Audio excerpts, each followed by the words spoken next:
دھوپ میں باپ اور چولہے پر ماں جلتی ہے، تب کہیں جا کر اولاد پلتی ہے۔ اگر آپ کسی آدمی کے کردار کو معلوم کرنا چاہتے ہو تو اس کو عزت دو۔ بد زبانی کا جواب اخلاق سے دینا اعلیٰ ظرفی ہے۔ اپنے حق کے لیے جدوجہد کرنا ضروری ہے، چاہے تم کتنے ہی کمزور کیوں نہ ہو۔ انا پرستی، غلط فہمی اور جلد بازی رشتوں کو کچل دیتی ہے۔ اگر روح کی آوازیں آتی تو یقیناً ہر گناہ کے بعد انسان کو اپنے اندر سے رونے کی آوازیں سنائی دیتی۔ ایک ایسی ڈاکٹر جس کو ڈگری کی ضرورت نہیں ہوتی، اس کو ماں کہتے ہیں۔ جب لوگ راستہ بدلنے کا سوچ لیتے ہیں تو سب سے پہلے وہ رابطے کم کر دیتے ہیں۔ سب سے افضل صدقہ روٹھے ہوئے لوگوں کے اندر صلح کرا دینا ہے۔ جو انسان دوسروں کے غم سے لا تعلق ہے وہ انسان کہلانے کا مستحق بالکل نہیں ہے۔ انسان کی قوت برداشت انسان کی شان کو بلند کرتی ہے۔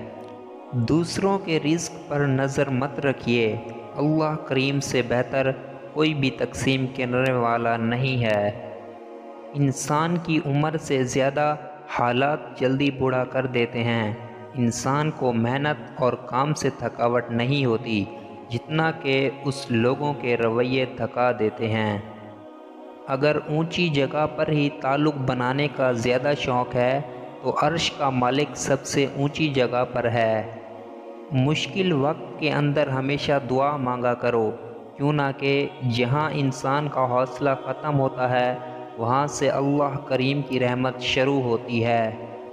گناہ نہ کرنا بھی ایک صبر میں شامل ہے، اور اس صبر کے اندر اکثر لوگ فیل ہو جاتے ہیں۔ تربیت اچھی ہو انسان کی تو اس کا ضمیر خود اس کے کردار کی حفاظت کرتا ہے۔ صدقہ بھی مصیبت کو قریب نہیں آنے دیتا، مگر ہم صدقہ مصیبت کے آنے کے بعد دیتے ہیں۔ اپنوں سے منافقت کرنے والوں کو میں نے ہمیشہ غیروں کے قدموں میں پڑے دیکھا ہے۔ زیادتی کرنے والوں کی بربادی کے لیے تمہارے آنسو اور صبر ہی کافی ہے۔ بہت بڑا انصاف کا جہاد یہ ہے کہ انصاف کی بات چاہے بادشاہ ہو یا ظالم اس کے سامنے کہہ دی جائے۔ مومن کی جان ہر وقت امتحان اور مصیبت میں رہتی ہے۔ ذات دیکھ کر شادی کرنے والے خون کی بوتل کسی سے بھی لے لیتے ہیں۔ جو انسان سب کے بارے میں اچھا سوچتا ہے اور سب کی خوشی چاہتا ہے اور سب کا خیال رکھتا ہے، وہی انسان زندگی میں سب سے اکیلا رہ جاتا ہے۔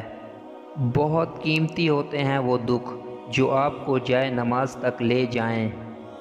حسد ایک زہر ہے جو کہ انسان پیتا خود ہے اور خواہش یہ کرتا ہے کہ اس سے سامنے والا مر جائے۔ مشکلات سے مت گھبراؤ، کیوں نہ کہ مشکلات ہی انسان کو دراصل انسان بناتی ہیں۔ اگر تمہیں رزق میں تاخیر محسوس ہو تو استغفار کی کثرت کرو۔ جہاں اپنے آپ ہی اپنی اہمیت بتانی پڑ جائے تو سمجھ جائیں آپ کی کوئی اہمیت نہیں ہے۔ آسانیاں تقسیم نہ کی جائیں تو مشکلات جمع ہو جاتی ہیں۔ عورت کا بہترین جہاد شوہر کے ساتھ اچھی زندگی بسر کرنا ہے۔ وہ رشتہ ہمیشہ اچھا ہوتا ہے جو مخلص پن اور عزت سے جڑا ہو، ضرورت یا فرصت سے نہیں۔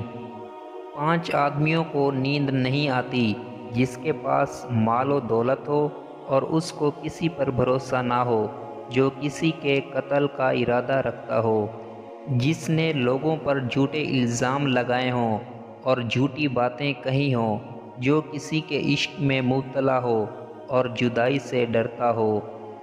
اپنے تجربات کو اٹھائے پھرنے کی بجائے سیڑھی بناؤ اور اس کے ذریعے سے اوپر چڑھو۔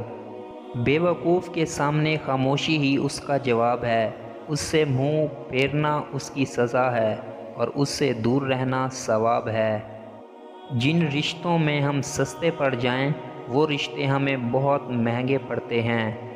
ایک شخص آپ کو چھوڑ کر خوش ہوتا ہے اور ایک آپ کو مل کر خوش ہوتا ہے، لیکن آپ پریشان نہ ہوں۔ اصل بات تو یہ ہے کہ آپ دونوں کی خوشی کا ذریعہ ہیں۔ غلط راستہ ہوتا خوبصورت ہے مگر صحیح منزل کی جانب نہیں لے کر جاتا۔